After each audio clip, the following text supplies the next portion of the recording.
To Indian masala சமையல் channel. இன்றைக்கி நம்மளோட கிச்சனில் இட்லி பொடி எப்படி செய்யலாம் அப்படின்றத பார்க்கலாம்.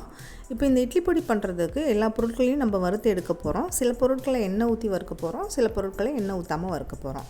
ஃபஸ்ட்டு ஒரு பேன் அடுப்பில் வச்சுட்டு நான் மெஷரிங் கப்பில் 1 கப் அளவு உளுந்தம்பருப்பு சேர்த்துருக்கேன். இதை நம்ம கைவிடாமல் நல்லா வறுத்து எடுத்துக்கலாம். அடுப்பு மீடியம் ஃப்ளேமில் இருக்கட்டும், கரிஞ்சிடாமல் பொறுமையாக வறுத்து எடுத்துக்கோங்க.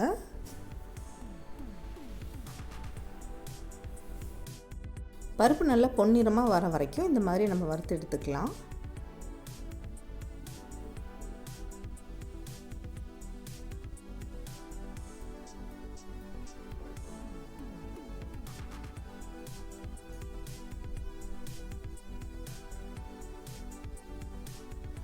பாருங்கள், இந்த அளவுக்கு கோல்டன் ப்ரௌன் கலர் வர வரைக்கும் வறுத்து எடுத்துக்கோங்க. இதை இப்போ ஒரு தட்டில் கொட்டி ஆற விட்டுடலாம். அடுத்ததாக அதே பேனில் மெஷரிங் கப்பில் 1/2 கப்பு கடலைப்பருப்பு எடுத்திருக்கேன். உளுந்தம்பருப்பு எதில் எடுத்தீங்களோ அதில் பாதி அளவுக்கு கடலைப்பருப்பை எடுத்துக்கலாம்.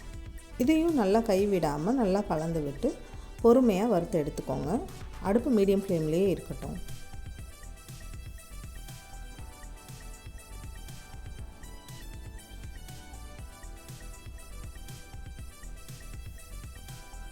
பாருங்கள், கடலைப்பருப்பு இந்த அளவுக்கு நல்லா வறுத்து வந்தாச்சு. இந்த பருப்பையும் அதே தட்டிலே கொட்டி ஆற விட்டுடலாம். அடுத்தது அதே பேனில் எள்ளு சேர்த்துக்கலாம். கடலைப்பருப்பு எவ்வளோ எடுத்தீங்களோ அதில் பாதி அளவுக்கு எள் எடுத்துக்கோங்க. அதாவது 1/4 கப் அளவுக்கு எள். கருப்பு எள், வெள்ளை எள் எது வேணாலும் யூஸ் பண்ணிக்கலாம். நான் கருப்பு எள் தான் எடுத்திருக்கேன். இதையும் நல்லா வறுத்து எடுத்துக்கோங்க.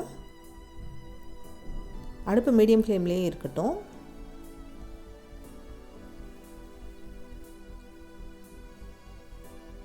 எள் நல்லா படப்படன்னு பொரியிற வரைக்கும் வறுத்து எடுத்துக்கோங்க. எள் சரியாக பொரியாமல் இருந்துச்சுன்னா டேஸ்ட் அவ்வளோவா நல்லா இருக்காது.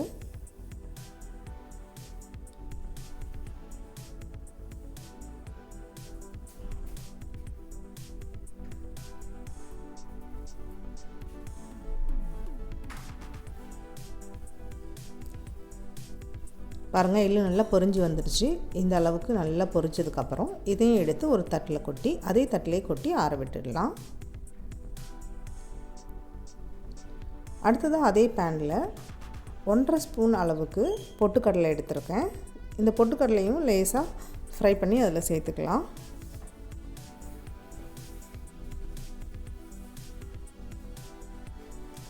இந்த அளவுக்கு வறுத்தா போதுமானது. இதையும் அதே தட்டிலே கொட்டி ஆற விட்டுடலாம். அடுத்ததாக ஒரு ஃபுல் ஸ்பூன் அளவுக்கு ஜீரகம்,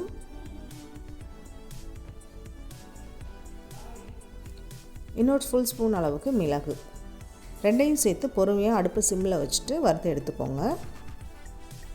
சீரகம் சீக்கிரமாக கரிஞ்சிரும், அதனால் ரொம்ப பொறுமையாக பொன்னிறமாக வறுத்து எடுத்துக்கோங்க.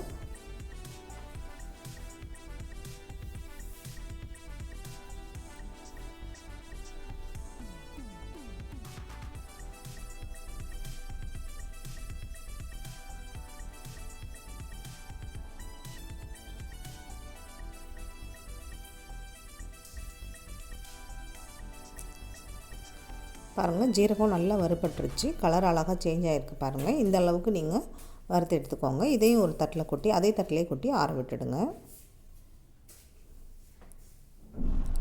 அடுத்ததாக நம்ம எடுக்க போகிறது கடுகு. ஒரு ஃபுல் ஸ்பூன் அளவுக்கு கடுகு எடுத்துக்கோங்க. பெரிய கடுகு, சின்ன கடுகு எது வேணாலும் யூஸ் பண்ணிக்கலாம்.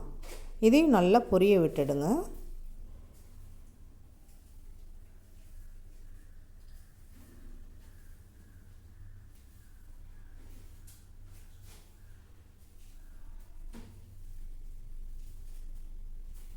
கடுகு நல்லா பொரியுது. பாருங்கள், இந்த அளவுக்கு கடுகு நல்லா பொரியட்டும்.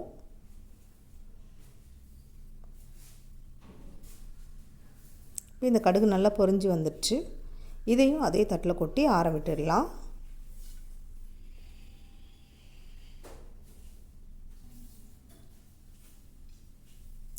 அடுத்ததாக ஒரு ஸ்பூன் அளவுக்கு கல்லுப்பு எடுத்திருக்கேன். கல்லுப்பே சேர்த்துக்கோங்க, அப்போ தான் ரொம்ப நல்லாயிருக்கும். அதையும் நல்லா வறுத்துட்டு சேர்த்துக்கோங்க. அப்போ தான் இந்த டிஷ் வந்து ரொம்ப நாள் வச்சுருக்க முடியும், நீர் விட்டு போகாமல் இருக்கும். கூடவே ஒரு கொத்து கருவேப்பிலையும் சேர்த்துருக்கேன்.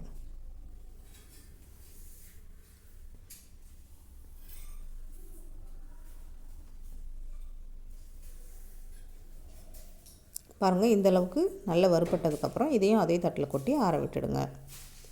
அடுத்து இனிமேல் வரப்போகிற பொருள்லாம் எண்ணெய் விட்டு நம்ம வறுத்து எடுக்க போகிறோம். அதுக்காக நான் ஒரு பேன் எடுத்து அடுப்பில் வச்சுட்டு 1 ஸ்பூன் எண்ணெய் விட்டுருக்கேன்.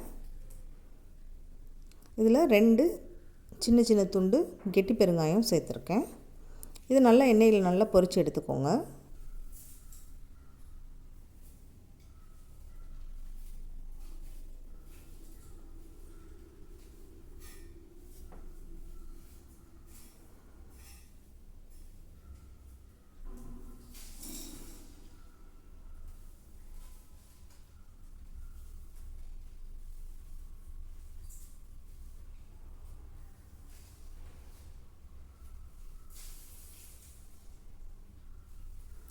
பெருங்காயத்தை நல்லா திருப்பி விட்டு எல்லா சைடும் நல்லா பொரித்து எடுத்துக்கோங்க.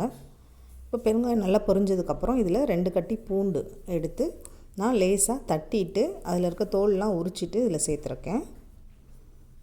இந்த பூண்டையும் நல்லா வதக்கி எடுத்துக்கலாம்.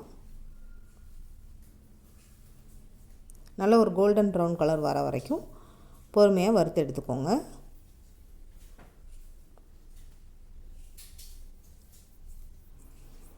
பூண்டு சரியாக வறுபடலை அப்படின்னா கூட இந்த பொடி ரொம்ப நாள் வச்சுருக்க முடியாது. அதனால் பொறுமையாக நல்லா கோல்டன் ப்ரௌன் கிறிஸ்பியாக வர அளவுக்கு வறுத்து எடுத்துக்கலாம்.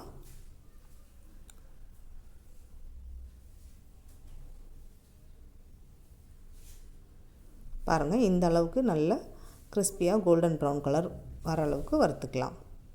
இப்போ இதையும் அதே தட்டில் கொட்டி ஆற விட்டுடுங்க.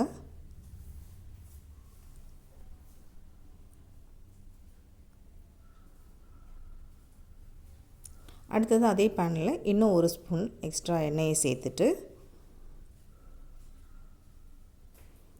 15 காஷ்மீர் மிளகாய் நான் சேர்த்துருக்கேன். இந்த மிளகாய் வந்து நல்ல கலர் கொடுக்கும், காரம் எதுவும் இருக்காது. அடுத்ததாக கூடவே ஒரு 10 காய்ந்த மிளகாயும் சேர்த்துருக்கேன். 2ஐயும் நல்லா வறுத்து எடுத்துக்கலாம்.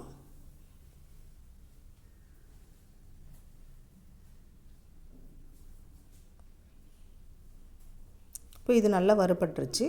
இதையும் அதே தட்டில் கொட்டி ஆற விட்டுடுங்க. இப்போ பாருங்கள், எல்லா பொருட்களையும் இந்த தட்டில் கொட்டி நான் ஆற வச்சுருக்கேன். இது நல்லா ஆறினதுக்கப்புறம் ஒரு மிக்ஸி ஜாரில் போட்டு நம்ம கொஞ்சம் கொஞ்சமாக அரைச்சி எடுத்துக்கலாம். நான் சின்ன மிக்ஸி ஜாரில் தான் சேர்த்துருக்கேன். அது நல்லா பொடியாயிடும்.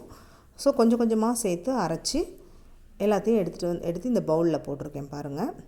இப்போ இதை ஃபுல்லாக நல்லா கலந்து விட்டுடுங்க. ஏன்னா ஒவ்வொரு பேட்ச்லேயும் உப்பு கொஞ்சம் ஜாஸ்தியாக இருக்கும், மிளகாய் கொஞ்சம் ஜாஸ்தியாக இருக்கும். ஸோ இது எல்லாத்தையும் கொஞ்சம் கொஞ்சமாக நம்ம அரைச்சி இதில் போட்டது எல்லாத்தையும் நல்லா ஒன்று சேர நல்லா கலந்து விட்டுடுங்க. இந்த இட்லி பொடியை 15 to 20 நாள் நம்ம வெளியில் வச்சு யூஸ் பண்ணலாம். ஏன்னா நம்ம எண்ணெய் ஊற்றி வறுத்துருக்கிறதுனால. சப்போஸ் எண்ணெய் எதுவும் ஊற்றாமல் நம்ம வறுத்து எடுத்தோம் அப்படின்னா 1.5 மாதம் வரைக்கும் கூட இந்த பொடியை வச்சு நம்ம யூஸ் பண்ணலாம்.